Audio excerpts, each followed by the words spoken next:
quest for perfection. Hello, everyone, and welcome to the podcast of The Ordinary Maverick. This is Ajay, your host, an ordinary maverick sharing real life thoughts and experiences and maverick tips. Request you to please hit the subscribe button so that you don't miss another episode going forward.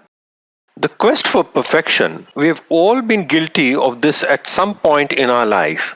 Perhaps in different degrees, as some are obsessed with perfection in every aspect of their life, and for some it just has to be the perfect dress, the perfect holiday, the perfect celebration, the perfect relationship, and in some cases the perfect dish. If I ask you to close your eyes for a moment, well, go on, do it, and tell me which is that one dish, that one food dish that you absolutely love, and each time you eat it, it needs to be just perfect, right? I'm sure for most of us, it's some food or dish from our childhood. Life's funny that way. We remember the weirdest things, and a favorite childhood dish is always dear to us.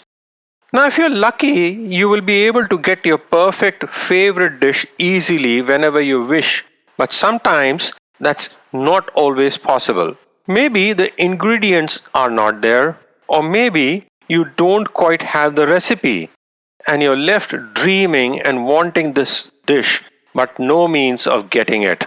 Well, what do you do? I face such situations many times due to traveling and living in different countries.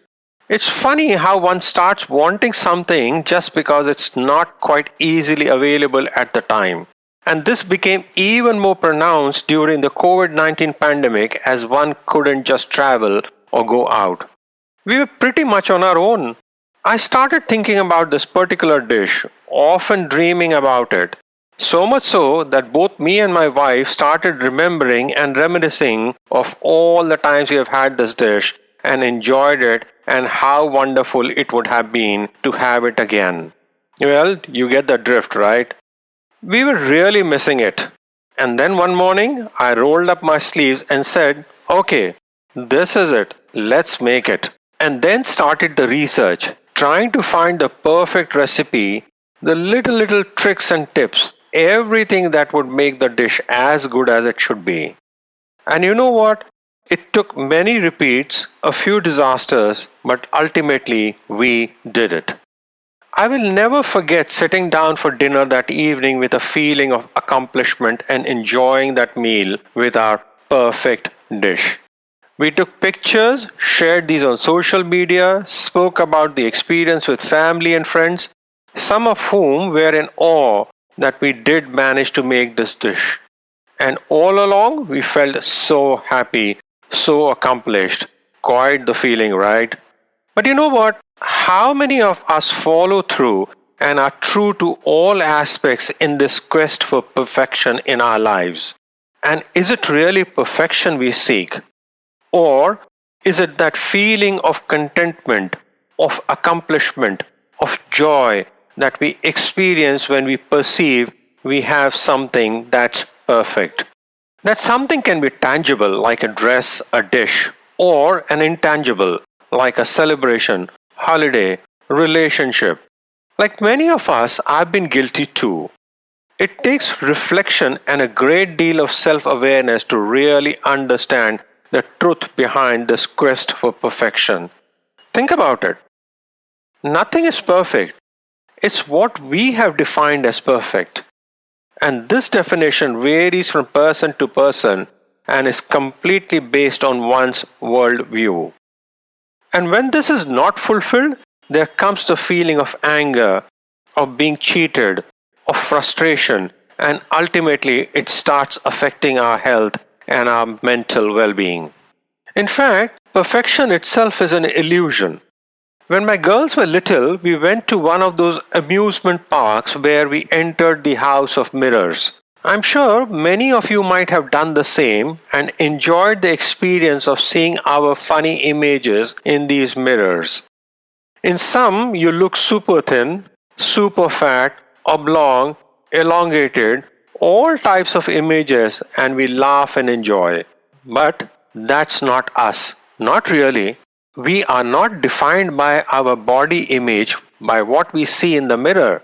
Another fun thing we did with our girls was bake cookies when they were small, in part influenced by the country we were living in at the time.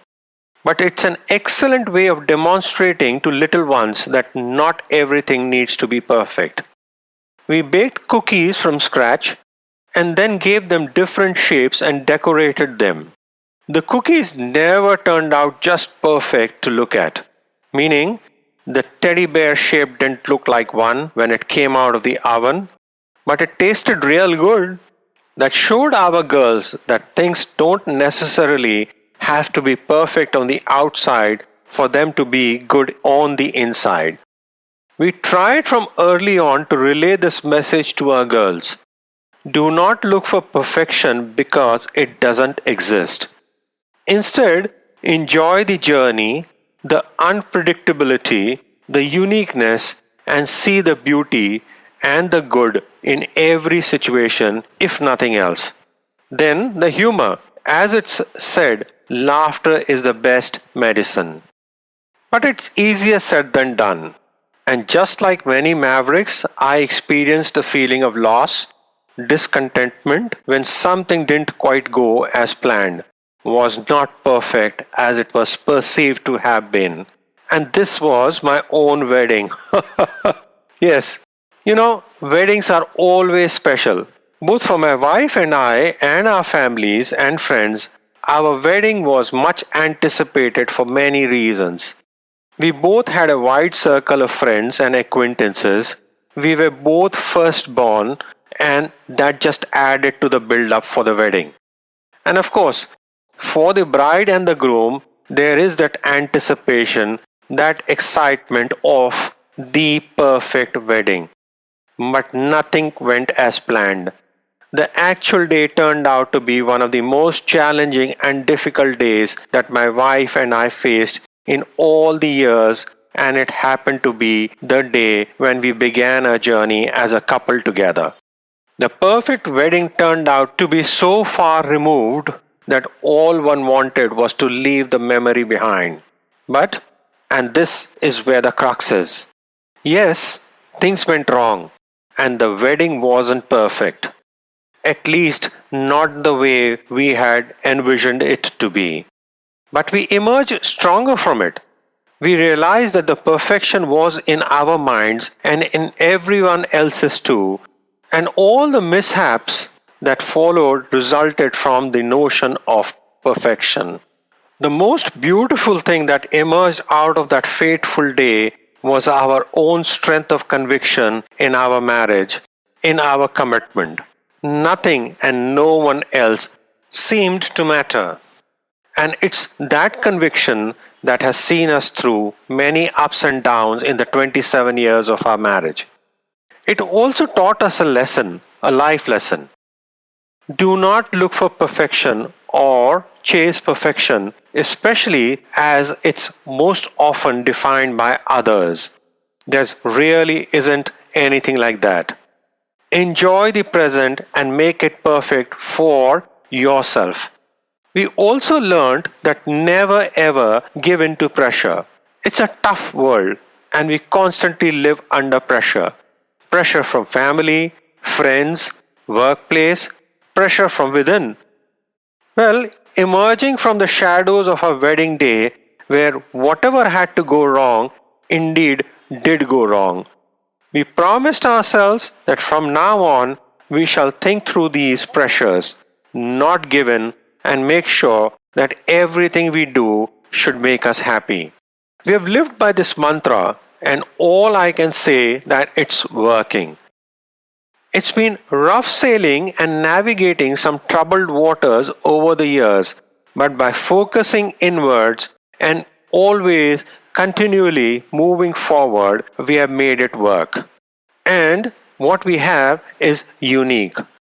So, fellow Mavericks, do not look for perfection. Instead, focus on being unique. The world needs more of that for sure. Write in your comments, share your feedback. I would love to hear from you. This is Ajay signing off, wishing you have an amazing day. Keep well, stay safe.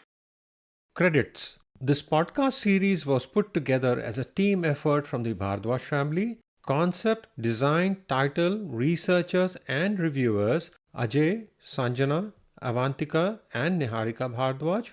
Script, Sanjana. Cover design, Niharika. All rights reserved.